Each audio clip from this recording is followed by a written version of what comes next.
What's up, Tenno? This is Boondocks, and today I want to talk about something that I was kind of thinking of while working on a little cosplay for Stalker, while also listening to some Dark Souls 3 gameplay in the background. And my idea is, what if there were invasions? Well, I already know that there are invasions in the game, but I'm kind of talking more about the whole Dark Souls and Bloodborne version where one player enters another player's game and they fight to the death. Now, with that being said, Warframe already does kind of have a system for this, except not PvP version. You are already attacked by random players, or random NPCs rather, in the form of Stalker, Zanuka, and the Gustang 3. How cool would it be if those things that invaded your realm to try to kill you were other players? Yeah, it would make it a whole lot more difficult, and because of that, you would want a better reward system. Additionally, you might not want to be attacked by players while just trying to do your normal missions, and because of that, I feel like this would have to be more of an opting in type of system.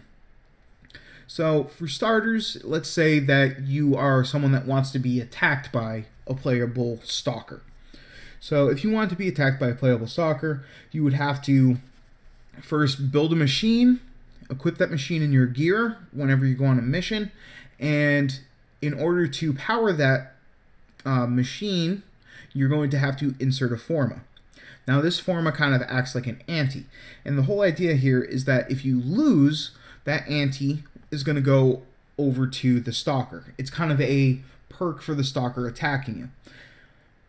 In addition, you're going to lose a little bit of your Conclave points, actually allowing you to go negative in Conclave, but if you win, you're going to gain a whole lot more than you'd first quote-unquote ante up.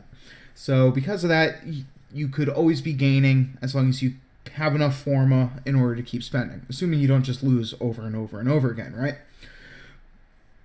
Additionally, you can still travel as a group of 4, and whenever you beat the Stalker, he's still going to drop a blueprint. That means that if you're a really good PvP player, and then you get a new friend that decides he wants to play, but he doesn't have any of the strong weapons, well, you could try to fight a Stalker, and he'll have a 100% chance of dropping a blueprint each time.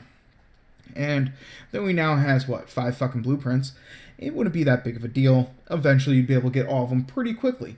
And in addition, you'd also be helping your friend get some of those early Conclave points, because the entire team is going to gain Conclave if they defeat Stalker, but on the positive side for the host, because he anteed up the forma, he'll also gain more. A little extra bonus on top. As far as the combat being different is concerned, well, they would have to change a lot of different things. Stalker will have to be, his stats changed a bit, because once you put a brain inside of a overpowered frame, it becomes a lot more deadly. And because of that, they would have to turn down some of his resistances, maybe some of his damages, that type of thing. On the flip side, they probably actually have to give him more armor, because you can kind of cheese him right now and just life strike him to death if you're good enough at it. Where playing against other players, they would have to make it almost more PvP-like, but without changing the the player's mods. So because of that, it would be a little bit tricky. On the flip side, the player that wanted to be Stalker would also need some limitations put on them. So you couldn't just go in with a Tonkor and instantly blow fuckers up. No, you would have to still use all of Stalker's weapons. So Dread, Despair, and then for melee you could use War, Broken War, or Hate. Not only that, but you would actually need them to be initially equipped.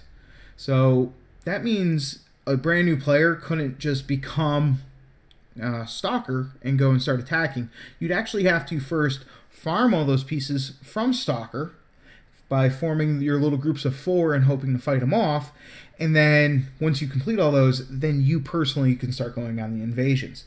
And I think that's a really cool aspect that would work out pretty damn well, as it kind of adds an extra layer of progression into the PvP system. In addition to first having to have all the items equipped, Stalkers will also have to build a key. The keys are going to cost a Neurosensor, an Argon Crystal, and a Neurode.